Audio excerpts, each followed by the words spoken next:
tas PVM lengvatos naikinimas per ankstyvas, akivaizdžiai matosi pasipylę straipsniai dėl bankrotų, matosi savivaldybių nuogąstavimai, kad reikia skirti kur kas daugiau pinigų dėl maitinimo organizavimo, nes viskas pabrango.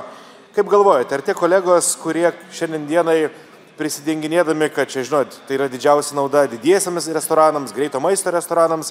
Didžiausia nauda gaunama būtent greito, nelabai sveiko maisto restoranuose.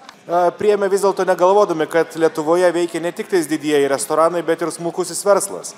Nes šiandien matydamas, pavyzdžiui, šeimos restoranas veikiantis Kėdainiuose papildomai mokesčių, panaikinus šią lengvatą turi mokėti 6-7 tūkstančius eurų. Jeigu mes sumažinsime 90% maisto patiekalą, kuris kainuotų ten, dabar kainuoja 15 ir jis kainuos ten 14 galbūt, iš tiesų tai žmogus nieko nepajaus.